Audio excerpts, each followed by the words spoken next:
Hello guys, कैसे हैं आप लोग। उम्मीद है आप लोग फिट होंगे, ज़बरदस्त होंगे, मज़े में होंगे, बढ़िया होंगे और बढ़िया तरीके से हमारे रिएक्शंस को एंजॉय मेरा कर रहे नाम है होंगे। तलहा। इसमें मोहसिन तो गाइस गाइस, रमन सागर जी की श्री कृष्णा एपिसोड नंबर 49 का पार्ट नंबर 3 लेकर आ चुके हैं तलहा भाई। लास्ट एपिसोड का जिधर एंड हुआ था इस पार्ट आए। का भी मैं स्टार्ट वहीं हालांकि से बड़ा करना कठोर पार्ट था। मैं कह रहा हूँ कि मैं इस पार्ट का स्टार्ट भी वही बात हाँ, से करना चाहूँगा। क्या इतनी सी बात बस माता माता। ओए होए होए होए।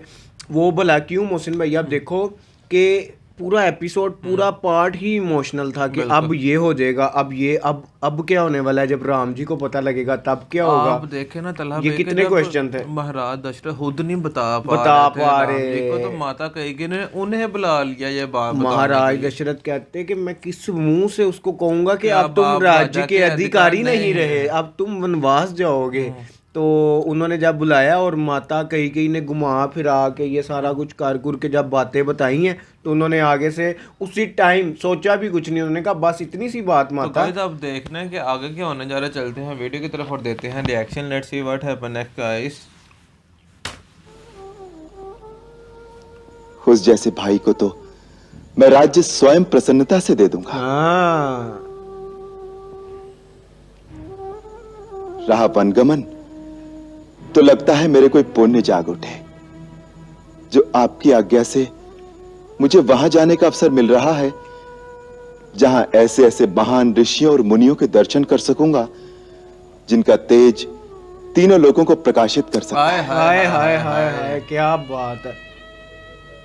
मां, मेरा तो चारों ओर से कल्याण हो गया।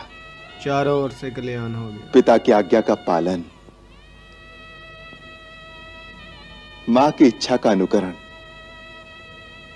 छोटे भाई का राज्याभिषेक और मुनि दर्शन से मेरा कल्याण। यार क्या बात है। भैया भैया, जो मैं ये सुन रहा हूँ क्या सच है लक्ष्मण जी। कि लक्ष्मण कई जी। के कहने पर महाराज ने आपसे राज छीन लिया? लक्ष्मण, माता कैकई को कैकई कहकर कब से पुकारना सीख लिया तुमने? आप बुलाओ उसे माता। मैं उस कुल घटनी को माता नहीं कहूंगा और मैं यह न्याय भी कभी नहीं होने दूंगा। भैया, मेरा यह धनुष केवल शोभा की वस्तु नहीं है।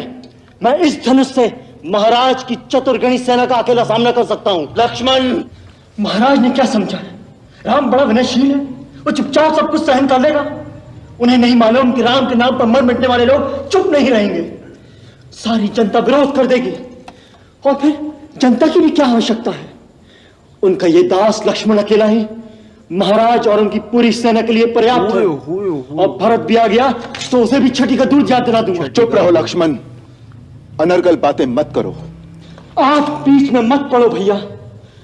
अन्याय सेना क्षत्रिय धर्म के विरुद्ध है। शत्रु वार करे और क्षत्रिय उसका उत्तर न दे, ये उसकी वीरता पर धिक्कार है। जो राज सिंहासन प्रजा में घोषणा करके आपको दिया जा चुका है, उस राज सिंहासन पर बैठने का अधिकारी कोई नहीं हो सकता, स्वयं महाराज भी नहीं।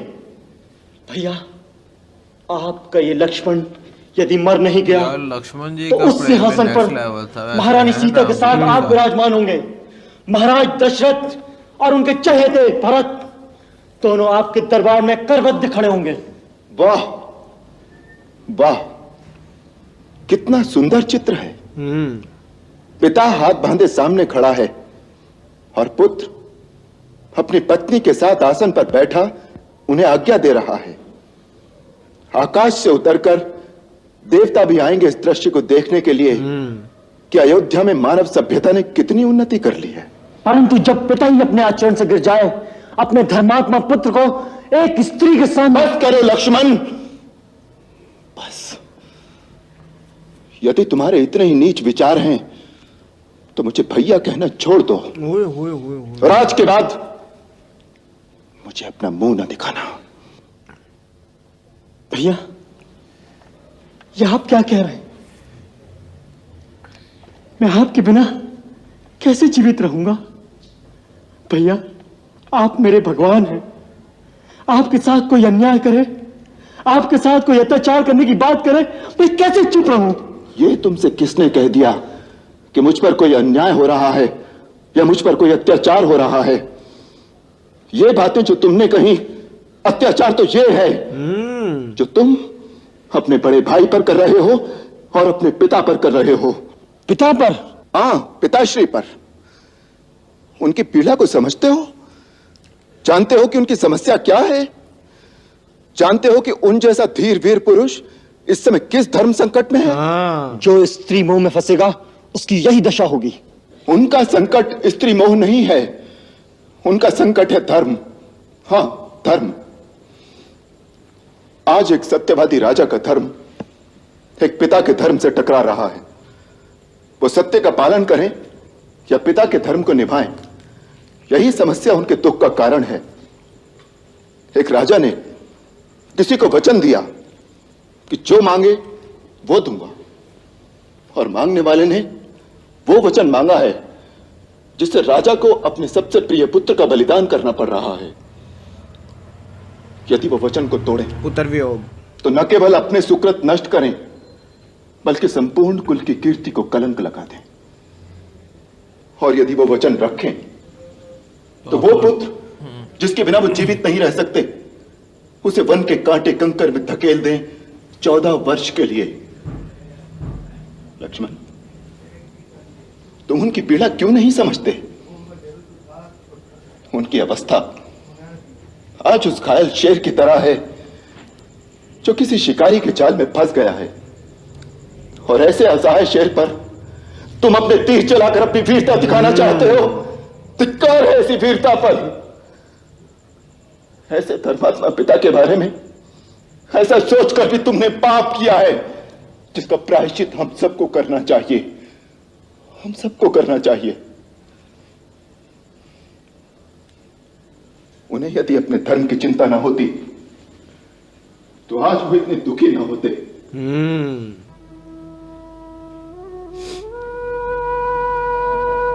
सीता भी। आज जब मैंने उन्हें इतनी निस्सहाय अवस्था में देखा तो मुझे अपने ऊपर ग्लानि हो आई कि मेरे कारण मेरा वीर, महान और धर्मात्मा पिता इतना दुखी है।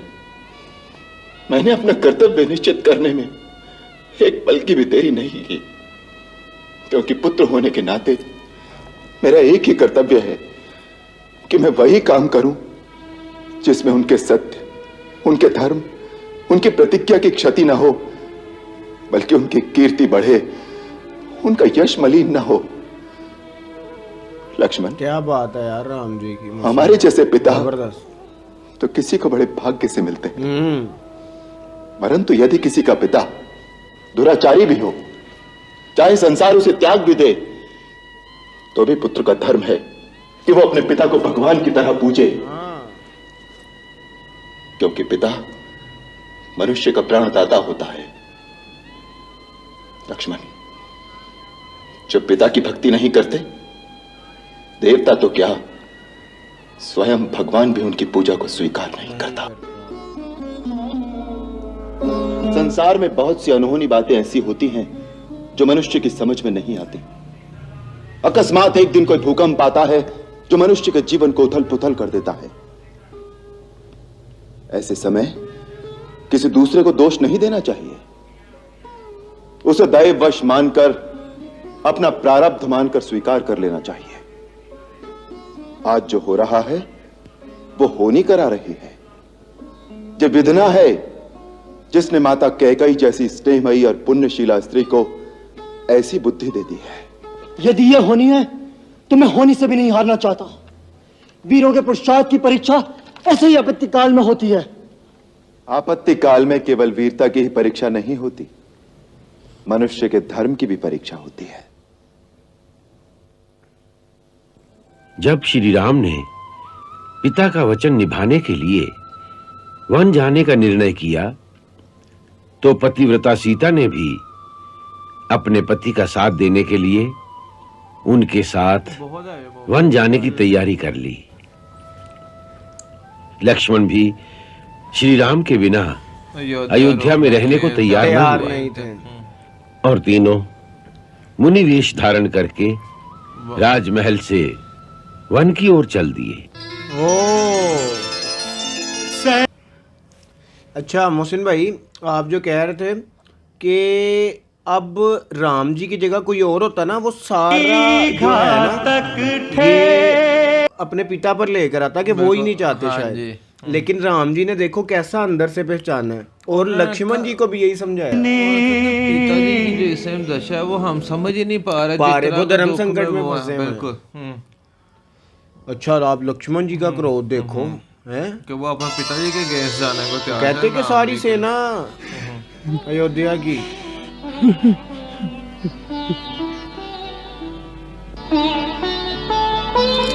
यार आप देखेंगे सिर्फ अपने पिता के वचन की पूर्ति के लिए वो 14 वर्षों के लिए जो छोड़ कर जा रहे पितृ परमेश्वर, हमें आशीर्वाद देकर विदा कीजिए। आशीर्वाद देने का भी अधिकारी नहीं रहा दशरथ। ऐसा पिता न किसी काल में हुआ और न होगा। आप शोक न करें पिताश्री, आप जैसे आदर्श राजा और धर्म पालक पिता पर हमें सदा गर्व रहेगा।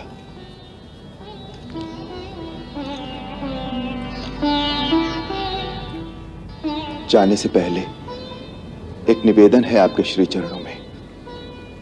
मेरी माता देवी कौशल्या मेरे जाने से बहुत व्यथित हो रही हैं।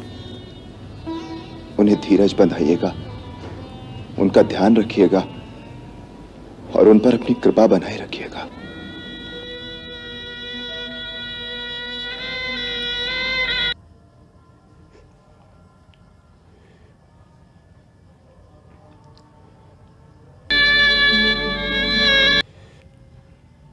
तो गाइज यहाँ ख़त्म हुआ ये पार्ट। मोहसिन भाई क्या इमोशनल पार्ट था, और मैं सही बताऊँ इमोशनल तो था, लेकिन राम जी की जो सोच देखने को मिली, जो विचार देखने को मिले, उसने एक अलग ही पावर दी है मोहसिन भाई। देखें कि उन्होंने एक कैसा स्टांस सेट किया यार कि जब पिताजी की बात आ जाए ना उसकी आगे कोई बात नहीं, कोई बात नहीं। हालांकि लक्ष्मण जी ने देखो जब उनको पता चला उन्होंने किस तरह क्रोध किया, और माता कैकेयी को कैकेयी कहकर बुला रहे। पहले तो इस बात पर राम जी को बड़ा गुस्सा आया, उन्होंने कहा कि तुम कब से माता कैकेयी को कैकेयी कहकर बुलाने लग पड़े। उसके बाद उन्होंने कहा कि अयोध्या की सारी सेना और महाराज, मैं सारों को, ये जो मेरा धनुष है वो अकेला ही हैंडल कर लेगा, आप सिर्फ आदेश कीजिए। और अगर मेरे सामने उनका प्रिय पुत्र भरत आया तो मैं उसे भी छठी का दूध याद करवा दूंगा।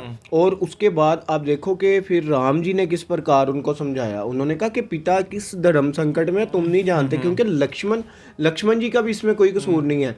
मोहसिन भाई कोई भी व्यक्ति होगा जो इस बात को सुनेगा वो पिता पर ही डाउट करेगा कि वो नहीं थे चाहते, और लक्ष्मण जी भी वही कर रहे थे। और अब आप देखेंगे सीता जी ने, लक्ष्मण जी ने राम जी के साथ जाने का निर्णय ले लिया कि वो भी वन में जाने का निर्णय साथ ही वनवास लेंगे। तो गाइस अब नेक्स्ट क्या होने वाला है तो नेक्स्ट ही पता चलेगा। अगर आपको यहाँ तक ये वीडियो अच्छी लगी तो लाइक शेयर कमेंट और हमारे चैनल को सब्सक्राइब करना मत मिलते हैं नेक्स्ट वीडियो नेक्स्ट पार्ट के साथ। Love you.